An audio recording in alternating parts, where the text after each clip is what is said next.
So it's almost the same thing, just instead of one bucket, it's an incredibly high number of buckets. And we call these ticks, basically, where you, the user, determine how many buckets you want to sit in or how wide you want your bucket. How wide do you want to cast your net? So that's the key difference, is that you earn your fees based on the ticks that you are within or the boundaries you're within, this net that you're casting. Versus in a V2 pool, you have no choice on your range and you earn fees just like anyone else. But now you get to have more control, you have more customizability and actively manage your holdings so that you can earn fees within the range that you wish it to be. The smaller you put it and the more that you're actually at the right tick, you will earn more fees because of that. So it's much more of an advantage for active users. Hey everyone, wherever you are, I hope you're having a wonderful week so far. We have the latest episode of the Inside Crypto Show, interviews and discussions with regular people just like yourselves. Today, we are joined by Aaron Kong, who is a growth and strategy contributor at Osmosis, where he spearheads growth initiatives and forward strategy. Osmosis is an app chain that serves as a DeFi hub for the Cosmos ecosystem. You should go back, check out a few of the Cosmos guests we have talked to in the past.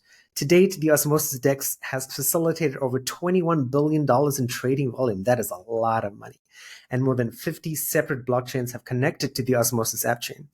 Before we dive into it, Aaron, tell us a little bit about yourself.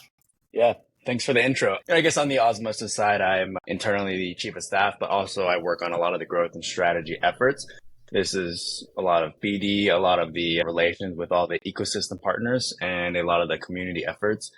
Also, a lot of the events that we curate, I also have a hand in. So a little bit of everything. I fill in all the cracks. Aaron, when did you get into crypto and what was that thing that prompted you?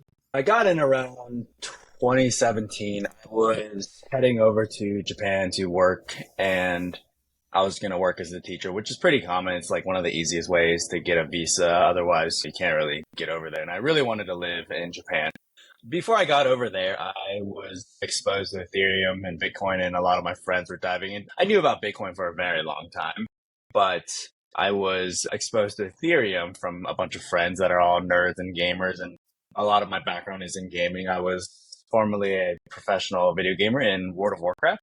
Back in 2010 through 2011-ish, my team was ranked 1 in the world in World of Warcraft. So I kind of naturally fall into this digital world and this digital economy, and World of Warcraft was a lot of that. And I really like that. It has similarities. Obviously, crypto isn't necessarily a gaming industry. There are, of course, games in crypto. However, the way of interacting is very similar, whether through like servers, forums, platforms, Discords. Back then, Discord really wasn't a thing, but there was always a place to communicate, and it was all digital. People that I had never met, people that I had never been able to like personally connect with in real life, but to spend hundreds of hours with in a video game online. And I think some of my greatest friends to this day are still from video games. I really find this exciting digital world to have some similarities to a game that I was addicted to, and it's kind of part of my passion. Nice. Let's go a little bit off topic here before we dive into Osmosis and Cosmos. Is like, so in Asia, gaming and crypto have crossed hands, and it's like people pay for games and skins and various things in games for a long time. And you mentioned you're a lifelong gamer. I played the closed beta of WoW way back in the day. And as crypto came about and blockchain gaming and that sort of stuff, so many gamers are against it. And I was wondering, like, you being the passionate gamer and someone experienced, what's your thoughts about the intersection of gaming and crypto, and how does that play out in the West? I haven't really heard that many gamers are against crypto, actually. I've never heard this ever. Like NFTs in gaming, it's like all over PC Gamer. I see what you're saying. Yeah. Well, I do not think that PC Gamer and Kotaku and these outlets actually speak for the people, the gamers, accurately. If you see right now the Baldur's Gate 3 dilemma, like every single gaming company, AAA company is saying Baldur's Gate is bad health for the company, when everyone else, all the gamers, are applauding it because it's doing something that no one else has done in recent years, which is basically putting out a very good game without putting in little microtransactions. And everyone is trying to spin this narrative against Baldur's Gate, but the audience, the gamer base is very supportive. I think NFTs are very overplayed. And at the same time, like anything that's a money grab will have some voices against it. And NFTs can certainly be a money grab. So yeah, I can see people saying NFTs are just a money grab in video games. But if it's like a truly done NFT, for example, like you have a very unique item that is one sword and only one of these swords in the whole game can be produced, and potentially there's a game that collaborates across games, and then you can send this NFT across games, and then it's a new item on a new game, but it's now gone in the former game. Like this might make sense, but like NFTs just to make money, which is not uncommon, I can definitely see some outrage against that. But I think the general way of using crypto as an economic tool has never had any backlash against it in gaming, or at least significant backlash. True. No, I agree, and that's a very valid point. We've got to talk about Cosmos, and I've got to talk about this story first, and you've seen it as well, right? Is people or some media personalities have said Cosmos is in trouble. It's a make or break in 2023. We haven't had a Cosmos guest on in a while, so you can fill us in on Cosmos and Osmosis as well, because you guys are tied at the hip in a sense. Being on the inside, right? What is actually happening? Yeah, so that article came out. It's like a very spun out of context article. Everyone's aware of it. I believe it's spun from Zaki's comment from a very long time ago, and then they just resurfaced it. And obviously, right now, like crypto journalists and writers are struggling. It's a difficult time for the writers with all the outlets that are being bought out or sold, and then they're worried about their work. They should, I don't blame them, but like finding something very juicy to write about does make sense. Now, Zaki's kind of point is from maybe 6 months ago, basically saying, hey, like Cosmos needs to do something and it needs to do something fast. And the thing is, Cosmos was doing something. And when I say Cosmos, I don't mean Cosmos Hub, top 20-ish coin Atom. Cosmos, the ecosystem, the tech stack, the community in Cosmos, which is around 100 different chains, and definitely 100 chains should be launched by the end of the year.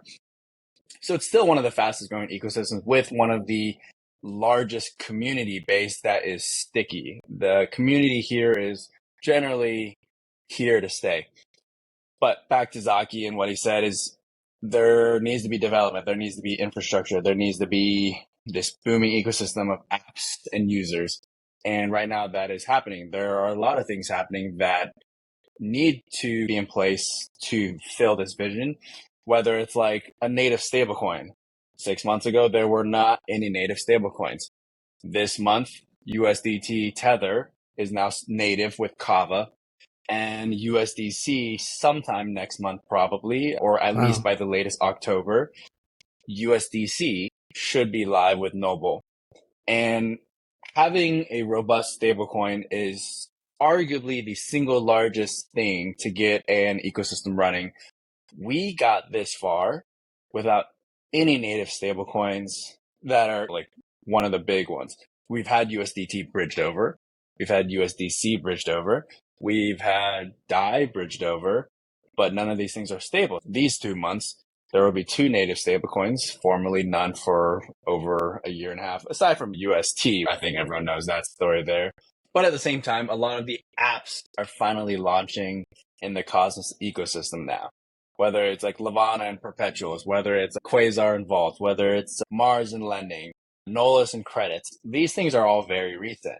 These things were all launched after Zaki made a comment, and Zaki himself said that comment was taken out of context. And I think those journalists knew what they were doing. But the infrastructure is there. The funding is there. The stablecoins are now going to be here officially this time, especially with USDC. It is finally coming. And the apps are all launching. And there are many more apps coming. And also with projects like DYDX and Wormhole and Celestia, they are all coming, and Wormhole is here. DYDX in the next few months, Celestia in the next few months. These are some of the biggest players that will come, and they are all coming right around the same time. So yeah, everything is hitting stride right now for the ecosystem as a whole. And for Osmosis specifically, we are about to make some very big changes that are already, pretty far along. So I think I can understand how someone would be able to write about it just because there are hurdles. Like a lot of the money and user base is much more organic. Marketing is generally not paid for from a lot of these projects. The growth strategies are generally not like influencer based or like paying for users to come. A lot of the growth from, let's say, projects like Polygon, and they've had incredible growth. They've had incredible recognition in outlets and across institutions, across these big companies that are making partnerships. But the user base and the use of apps on Polygon aren't necessarily reflective of everything you're hearing about Polygon in the media. So I think it's a much more marathon turtle-like approach versus a hare-like approach. That is an amazing explanation. Like all these other questions I had, Aaron, I was like, okay, I'm going to ask Aaron this, and you just answered it. You mentioned osmosis, right? And I think let's jump into it. I would say half of our audience actually knows who osmosis is, but for those who don't, I was wondering if you could break it down in a simple way. Who is osmosis and what do you guys do? Yeah, so Osmosis, and maybe we can start from the beginning. A lot of the founders and team members came from the original Tendermint team, the creators of Cosmos, the tech stack. And the reason they came together to make Osmosis was this vision to have essentially liquidity from anywhere to anywhere.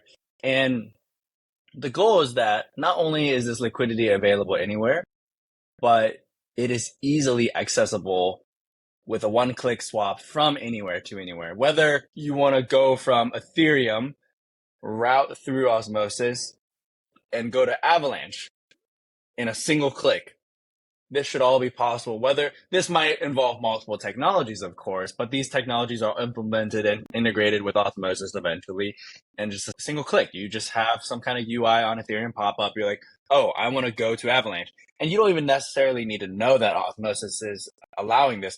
But at the same time, Osmosis will facilitate as this intermediary, and you can see the routing. So you can be like, Ethereum, through Squid, to Axelar, to Osmosis, back to Axelar, back to Squid, to Avalanche.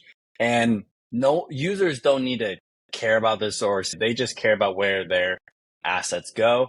And that is very good UX, right?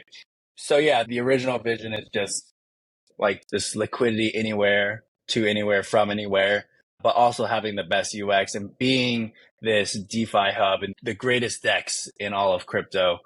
And being on Cosmos is one of the keys here because the customizability is a powerful asset to have so that Osmosis can grow and customize itself as it wishes versus if you're building on Ethereum, you're at the whim of Ethereum. Also, there's a reason why projects like DYDX are choosing to leave Ethereum and migrate to the Cosmos technology. A lot more freedom. They have a lot more customizability and they want to be truly decentralized. Now, I'm not sure how this will go in terms of the users that are so accustomed to being on Ethereum and maybe they want to stay. And the thing is, like, users on Ethereum, these power users, do not care about transaction fees that might cost $100 because these are largely a lot of whales or institutions and these are small costs to them. But if you really want to capture retail, the masses, or users in countries that have 10% of the household income to an income in the USA, you have to work on a stack that allows for cheap fees. And Cosmos is definitely the best for that. Okay. You mentioned osmosis, liquidity everywhere. You've talked about some interesting concepts that we've talked about on the podcast before. This is a general crypto concept, account abstraction, right? But do you see osmosis in the future being a place where all the crypto terminology, the wallet keys, the seed phrases, all that terminology is gone? And it's just, my name's Tom, I live in Santa Monica, and I want to swap my USDC for ETH, and that's it. There is no complex terminology. There's no processing transactions, click, click, click. Is that something that Osmosis is thinking about or doing? Or are you just going to stay with the current sort of mechanism and system of doing things? Yeah, so we are allocating significant bandwidth to work on account abstraction so that, again, we want to have the best user experience in all of crypto. We think that is what will bring the next wave of users, or one of the big factors, right? Users don't want to deal with wallets, 24 words they have to store forever, potentially lose, and maybe they move houses or they forget where they stored it or they split it in two and they have no idea where they kept their other half. And this maybe happened to me.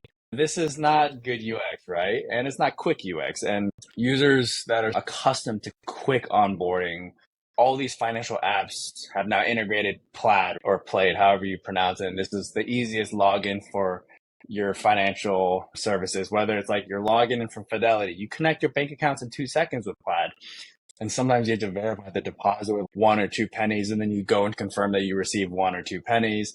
This was not good UX, and now they've expedited this with Plaid. So if Osmosis can do this for users, users can onboard with potentially phone number, email, Google login. I'm not the account abstraction expert, so don't quote me on any of the specifics, but there should be way more ease in onboarding as a user in the future. Nice. Speaking about Uniswap, and again, along the idea of making things easier for users, making things easier for the next generation of crypto users. And I want to call out one thing that you've said here is that you guys, Cosmos, being like potentially the best sort of platform for retail users, which I think is awesome because I got into crypto from Ethereum, and I definitely think Ethereum is definitely morphed into something for institutions and big players, and it irritates me a little bit, but that's not the story. But Uniswap a few months ago, or like last month, said, hey, we're going to have gasless transactions in the future. And again, that's another irritating thing, right? If you're doing a transaction on this platform, you need this particular token to pay this gas fee, or you need this to pay this gas fee. And potentially all of that's going to be happening on the back end in the future. And again, the last time I'll mention this is we're not going to be comparing Osmosis to other stuff, but I just want to know is like, you've mentioned account abstraction, right? There is significant bandwidth, but beyond just that, right? Are there other things that you guys are spending time on to sort of onboard the next group of crypto users into? There's a lot of infrastructure being pushed, right? Whether it's the fiat on-ramping, whether it's working with Hato or OnRamp.money is a company that provides access over in India, Mexico, Turkey, and the UAE, I believe. Mexico might not be out yet, but I believe that's one of those. So making sure users from anywhere in the world, any country in the world, any demographic in the world can onboard with just a few dollars. This is key because in Uniswap, if you want to onboard with a few dollars, you can't do that. But to use Osmosis, you don't need more than just a few dollars. Obviously, there are differences in what you can earn with incentives potentially, but a few dollars, you can test it out. You can join a general classic, which is like a V2 liquidity pool. You can join a supercharged liquidity pool, which is our version of the concentrated liquidity pools. And then you can try out all the apps on Osmosis, whether it's like Mars, you can join for just a few dollars. I know I tested out with only $5. I believe I got liquidated because I never checked it, but still, like, it was fun to try out because there's very little barrier.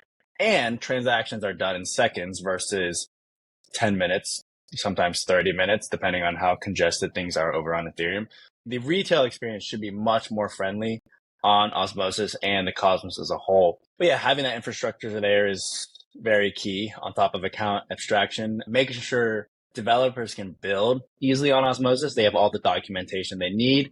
They can reach out to our team. I think that's a very key thing is the developer team needs to be able to be reached and communicated with. They're not just some faraway team that cannot be contacted, that is sitting on some pedestal working on their code.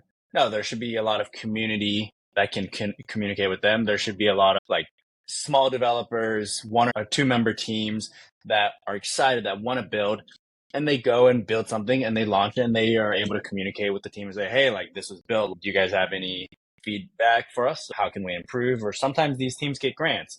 One of these teams built out this amazing dashboard or analytics tool with just token info, pool info for Osmosis.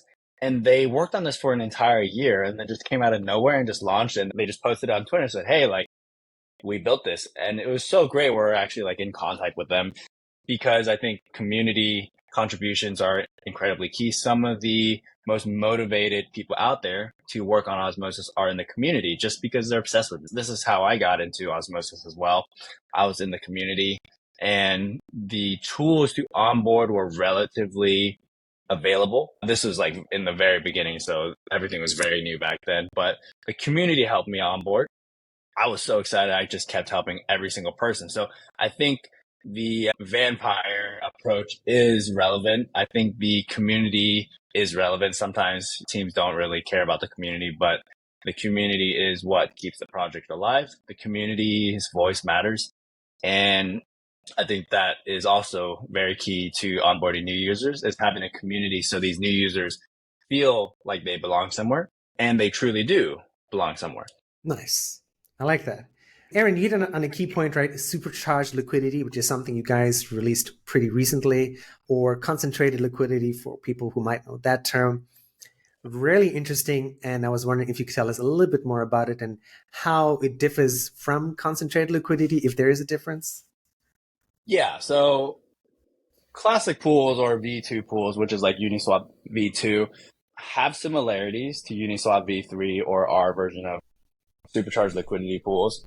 So a V2 classic pool is essentially this gigantic bucket.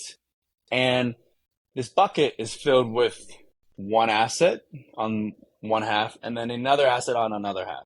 Now, at all times, the ratio of value is always going to be 50-50 no matter what, assuming it's a 50-50 pool.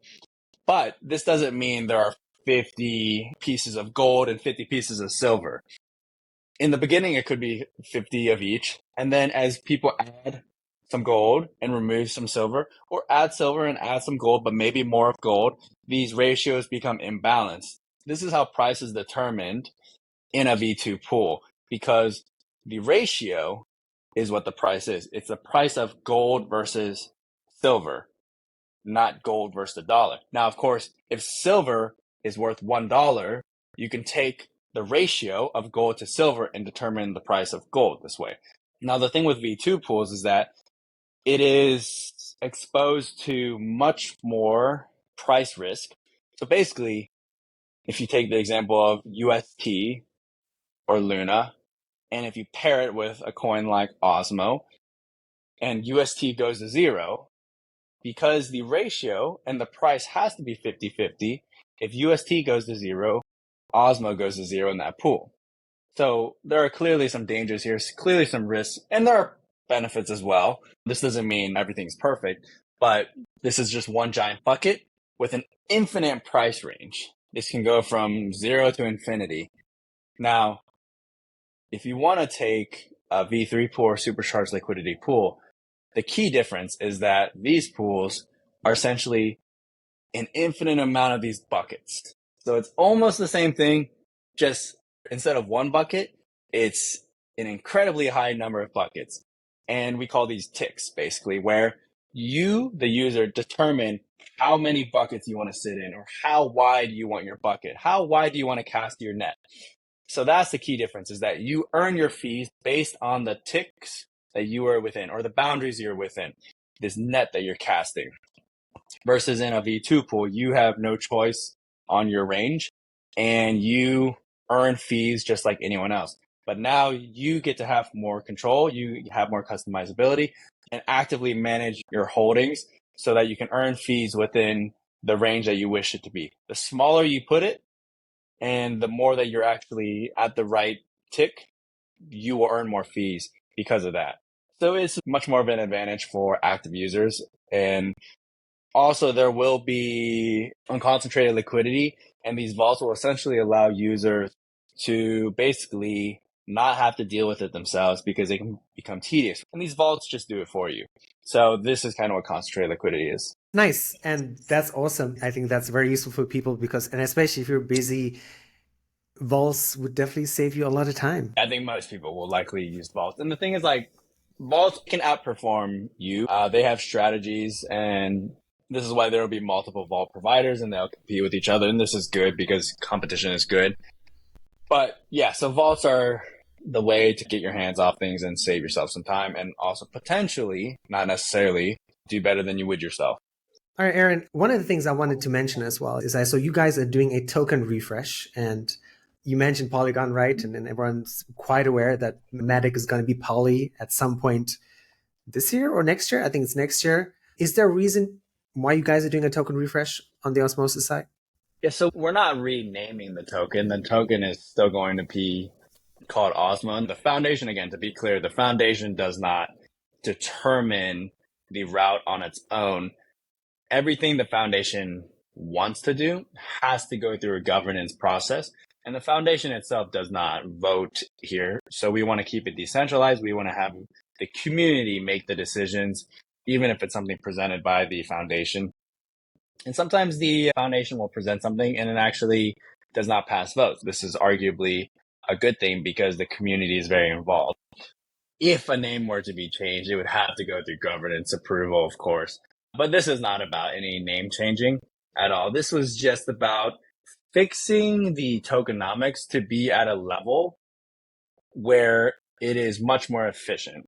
So with a feature like Supercharged Liquidity coming out, you don't need as much of an incentive to join these pools because it's much more capital efficient by many magnitudes. So essentially this migration over to supercharged liquidity pools should allow for incentives to be much lower. Incentives formerly were very high just to like bootstrap liquidity, engage users, get users to add assets and earn themselves.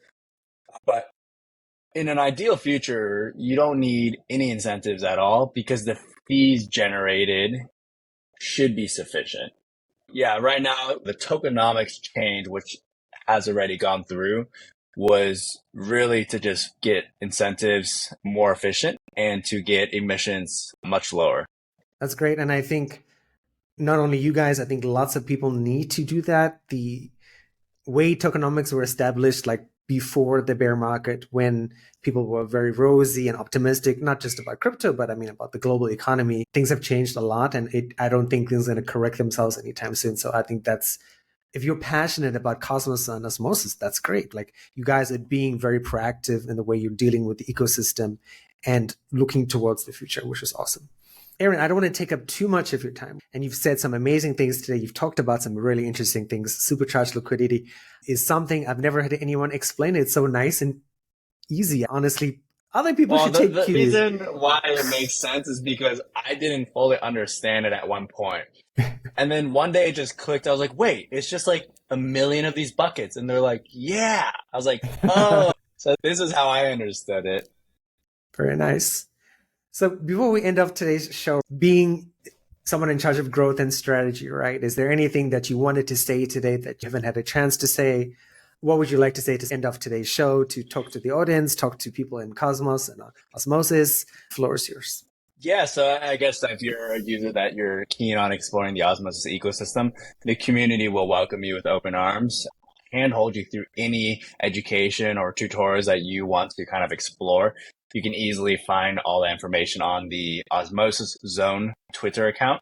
And there should be a link in there to a Link3 page, which is essentially like a Web3 portal that kind of connects your profile. And we have all the links available there.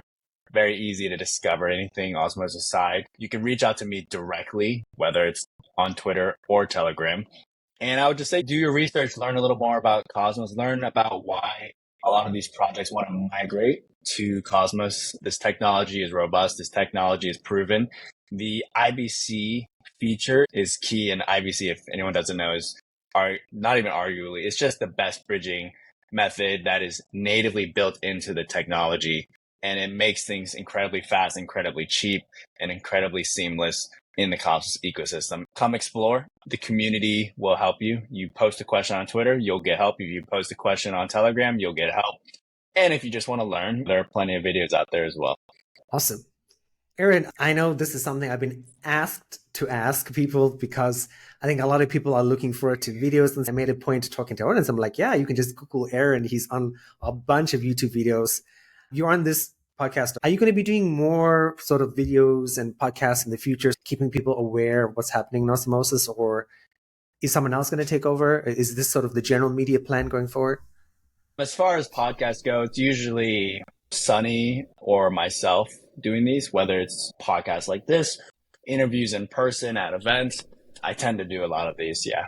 Nice. Again, like a great way for people to just go to YouTube, look up Osmosis, maybe even look up your name, and they can find lots of videos keeping up to date with Osmosis and Cosmos.